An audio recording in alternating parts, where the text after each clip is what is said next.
We can and must do better by our students, and we're working very diligently to do just that. Thank you. We're happy to take any questions that you may have. I'll go first, and then we can go to Dr. Adams. Dr. Armstrong, you mentioned Portland Public is ahead of the rest of the state. Of course, Oregon still lags nationally. What are you doing, and what can you do to continue that recovery efforts and get Portland Public where it needs to be? Yeah, I appreciate the question. I will say that, as I mentioned before, for the third straight year, we have been onboarding and training our teachers to use the high-quality instructional materials. 3 years ago, we had a robust adoption in both mathematics and ELA, and so we're able to see now some of the growth from that work. We're continuing to prioritize learning for our educators, who I agree have really leaned into the work. I know that there were some disruptions and things, but the way that folks have came back to rally. And I would also say that the way in which we're prioritizing our resources for students who are struggling to meet the expectation, that we're putting our resources and prioritizing in that way. Dr. Armstrong, I have a question. I'm just curious, you mentioned early literacy as one of the things that you're most proud of. I'm just curious for the kids, who are past the early literacy stage. I mean, I feel like the literacy rates being flat at 55% is not the best numbers that those could possibly be. What are the investments that are being made to address the kids, past grade 2 to grade 12? What are those investments? Yeah, well, I'm proud of the fact that our growth has remained steady. I'm not proud of the fact that we're still in a crisis. Anytime that we don't have 100% of our students reading at grade level, it's a concern. It's a crisis, really. And so when I talk about the citywide literacy campaign, I'm talking about that opportunity for our business leaders, our community partners, our families, and our students to lift up literacy in a way that speaks to the needs that happen in our school. We're continuing education and training around the science of literacy. We're continuing to make sure that our curriculum materials that were adopted are used with fidelity, and we are paying attention to the data and monitoring. I know we come out annually to talk about the Oregon State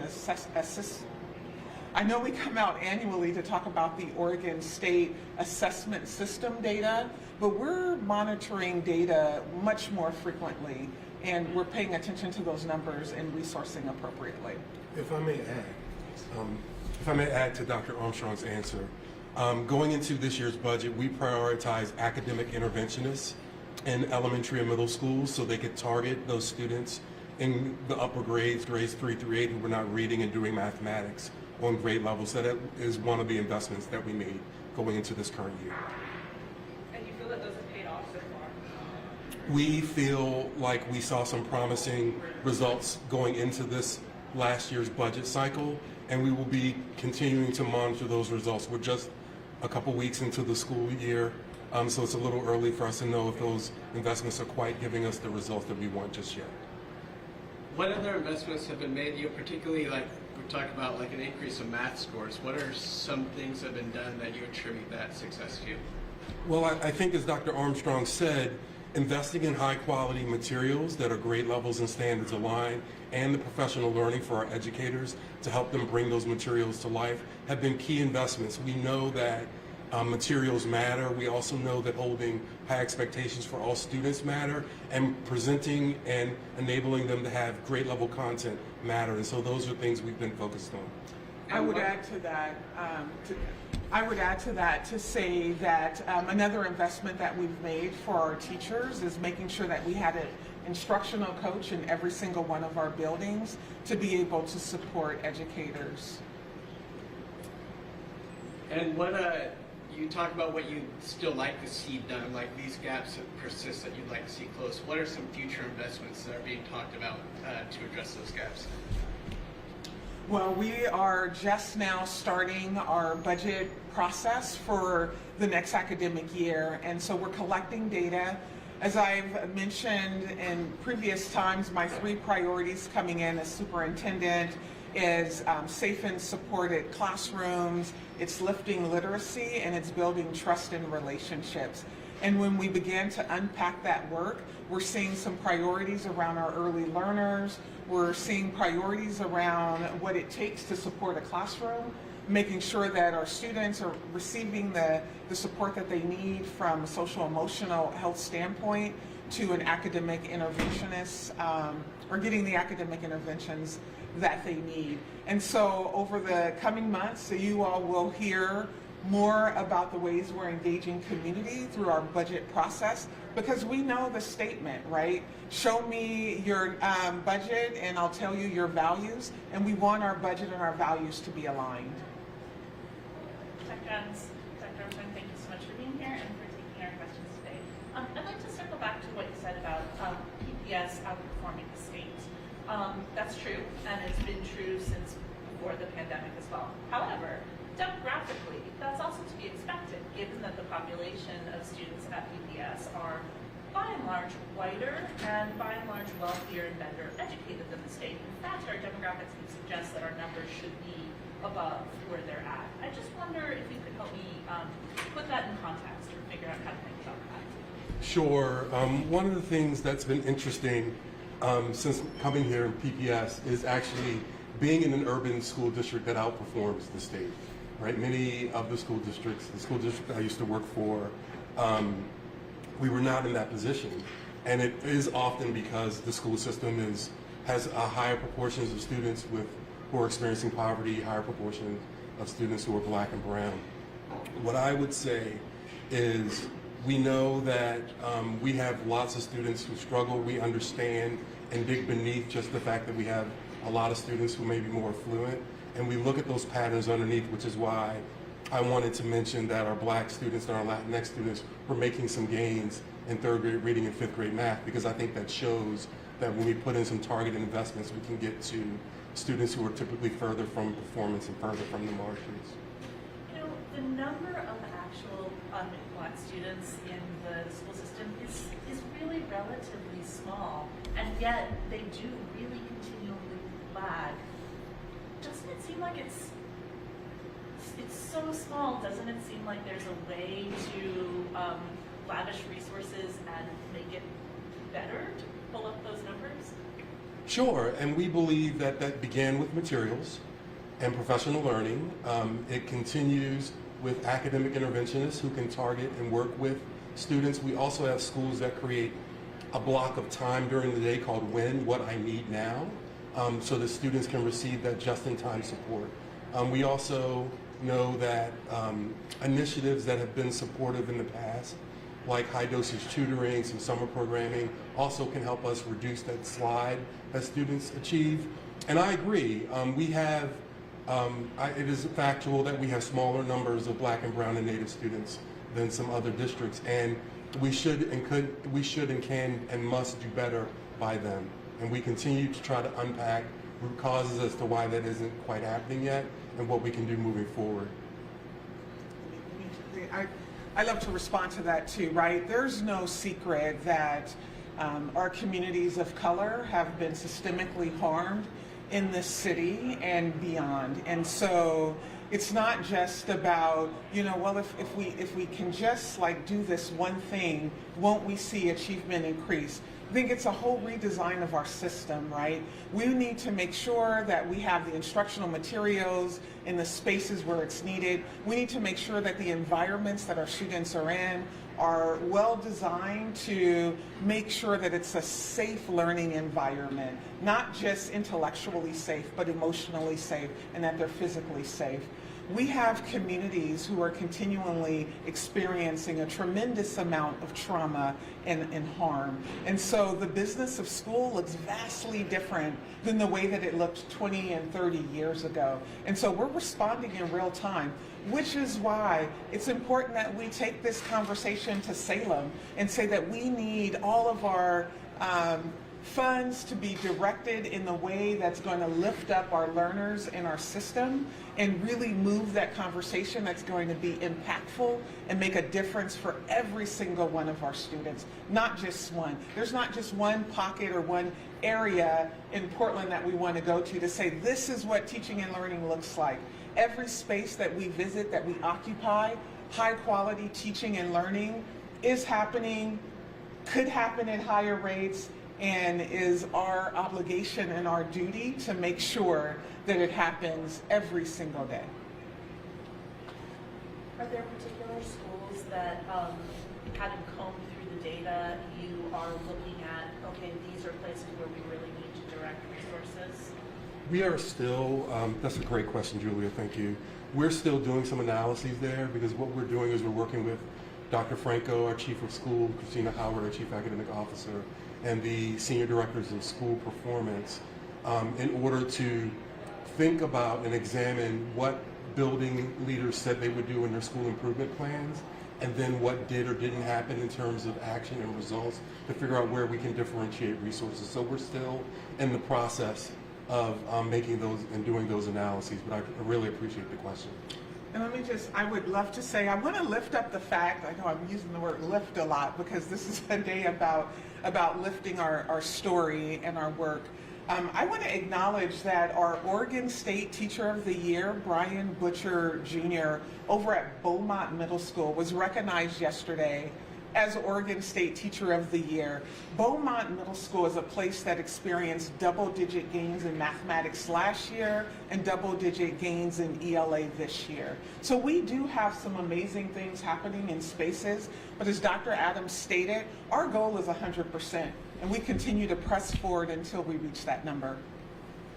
Can I ask what a rough timeline of that looks like? I mean, I feel like this is the third year where, post-pandemic, there's been so much struggle, and it just seems like that's not really improving. It's going up, it's going down. Your mathematics, you can brag about it all day if you want, but I mean, it goes up like 0.2 across all grade levels. I mean, and it goes down in a couple. So I mean, I just feel like everything is fluctuating. I mean, what is the timeline before this is the reality of the situation with education at PPS? Yeah, listen, I appreciate the conversation. I appreciate the question. As Dr. Adams mentioned, for large urban districts, I mean, we're the largest in the state.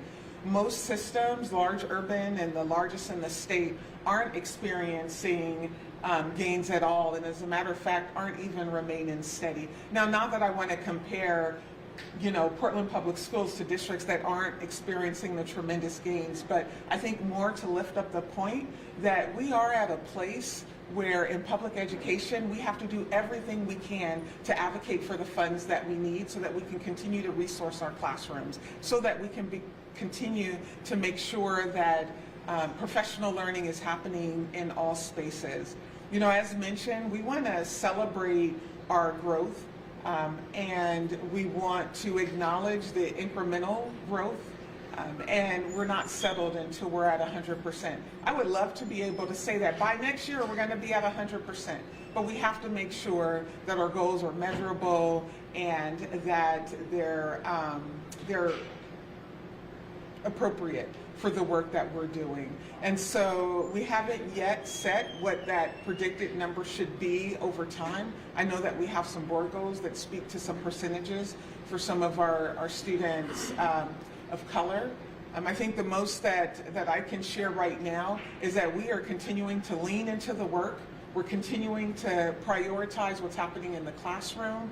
We want to make sure that our teachers are well resourced, that they continue to be attracted to the profession of teaching, and that when they arrive here in Portland that they stay, and that we keep the narrative on our students that are the furthest away from academic justice. Because when we do right by those students, we do right for all students. Is there any other just follow up really quickly? Is there like an accountability measure that you're putting in place? I mean, something like a 5-year plan, or how is the district going to be held accountable for continuing to see better results, or do you guys have anything in that? Well, absolutely. Well, I will tell you the superintendent's evaluation is tied to the results that our students make. The ways in which I interact with my leadership team is tied to the results that we make. Our building principals have this thing called a comprehensive school improvement plan, and they start with the percentages of students who are the furthest away from academic promise, and that is how the conversations start when setting goals about the work that needs to be done. So accountability, right? We know that that means is, can we be counted on to do what we said we would do? And I hope that our community, I hope that our families, and I hope that our students can enthusiastically say yes. because that's the expectation that I have as for my team, and I know that's the expectation that the school board has for me. I wonder if you guys could address the question of transparency and parents being really aware of how their students are and are not performing. As I know you're aware, Dr. Adams, there's been some changes this year in how PPS presents state standardized testing results to parents. I'm a PPS parent. I'm also an education reporter. I gotta tell you, I found it incomprehensible. And not to be like, look how great I am, but if I find it incomprehensible, I think there could be a real issue for parents not being able to interpret the data and figure out how to help their children. I appreciate the question. Yes, we, because of some budgetary decisions that were made some adjustments to how we deliver test scores. We're working right now frantically to be able to also display the former test report that was mailed home in the parent view section of our student information system. We hope to have that in place in just the next couple of weeks. The challenge with electronic is that things are immediate, so the scores show up right away before we can get the report together. But we are addressing that concern, and we want our parents to be informed and have context around those scores, so that is coming. I understand this is a question that everybody's mulling over, and it is reliant quite heavily on state funding. Is there a timeline for when you were hopeful or expecting to return to those pre-pandemic levels? In terms of student performance? Yeah.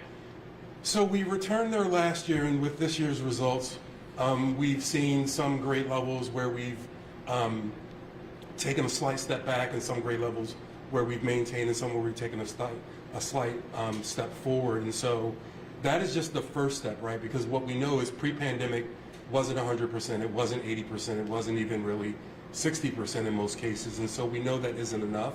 And we are working diligently as a leadership team to figure out what levers we can press, and with the support of our labor partners, what we can do to really bolster student achievement to higher and higher levels. Thanks, you guys. Thank you. Thank you.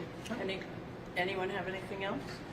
I stopped at you because you'd asked me that question before. Oh, okay. So well, I do have another repeat. question. Go ahead. It's Go for ahead. Dr. One Armstrong. more. I think you talked a little bit about state funding today, and you know, I understand there's a coalition of superintendents really working on presenting their cases this year. I'm just wondering, how much of that state funding do you think should be tied to, or should be directed funding? In other words, if the state says to you, we're going to give you more money, but you've got to use it for frequent high-dose tutoring, is that something that in a local control state you think superintendents are open to, given the concerns about these results? Yeah, I appreciate the question on state funding. I think what I will say is continuing to emphasize that we're facing a $40 million deficit. Last year, about $30 million were reduced from the budget, and so that would mean that this year 40, because I think it was identified last year that there was about 70 million that needed to be reduced over the 2 years. And so when I think about the conversations happening at the state level, I'm excited by the governor's conversation on funding the current service level. We know that there is still the QEM that is a point of conversation, and we also know that we're trying to move that conversation to be more responsive to what we need in different spaces. So whether we're addressing unfunded mandates, whether we are talking about specific funds to address literacy or mathematics, we're open for the conversation. Like I said, it's going to be an uphill battle over the spring addressing that $40 million, and so any and every help that we're able to receive on the part of our elected officials will be welcomed and is wanted. Okay. Thank you, guys. Thank you. We're going to end now. Thank you. Thank you, everyone.